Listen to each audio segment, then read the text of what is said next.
Hi friends, இன்றைக்கி என் வீட்டுக்கார் இந்த ரெசிபி தான் கேட்டிருந்தாரு. அதனால் சிக்கன் வாங்கிட்டு வாங்க, நான் செஞ்சு கொடுக்குறேன் அப்படின்னு சொன்னேன். அவரும் பசங்களை கூட்டிகிட்டு வண்டி எடுத்துகிட்டு கிளம்பிட்டாருங்க.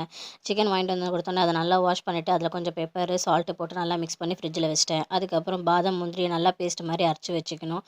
ஒரு பேனில் ஆயில் ஊற்றி பட்டை லவங்கம் ஏலக்காய்லாம் போட்டுட்டு கொஞ்சம் மிளகு போட்டுட்டு நல்லா கிண்டிட்டு 4 வெங்காயம் போல் எடுத்து அரைச்சி வச்சுருந்தேன். அதையும் தூக்கி எண்ணெயில் போட்டுட்டு இஞ்சி பூண்டு பேஸ்ட் கொஞ்சம் போட்டுட்டு நல்லா கிண்டிடணும். ஃப்ரிட்ஜில் வச்சிருந்த சிக்கன் எடுத்து போட்டு அதையும் நல்லா கிண்டிட்டு தயிர், பச்சை மிளகா, ஃப்ரெஷ் க்ரீமு, நம்ம அரைச்சி வச்சிருந்த பாதாம் முந்திரி பேஸ்ட்டு எல்லாத்தையும் போட்டுட்டு நல்லா ஒரு கிண்டிட்டு மேலேப்பா கொஞ்சம் கஸ்தூரி தூவிட்டு பட்டர் கொஞ்சம் போட்டுக்கணும். அவ்வளோதாங்க. கொஞ்சம் தண்ணி ஊற்றி சால்ட்டு போட்டு நல்லா கொதிக்க விட்டிங்கன்னா அவ்வளோதான், நம்மளோட சிக்கன் ரெடி. என் ஹஸ்பண்ட் கிட்ட எடுத்துகிட்டு போய் கொடுத்தேன். அவரும் சாப்பிட்டு பார்த்து செம்மையாக இருக்குது அப்படின்னு சொல்லி சாப்பாடு சப்பாத்திக்கெல்லாம் சாப்பிட்லாம். யாரெல்லாம் நம்ம சேனலை சப்ஸ்கிரைப் பண்ணலையோ எல்லோரும் சப்ஸ்கிரைப் பண்ணிவிடுங்க. தேங்க்யூ ஃப்ரெண்ட்ஸ், பாய். நாளைக்கு இன்னொரு வீடியோவில் பார்க்கலாம்.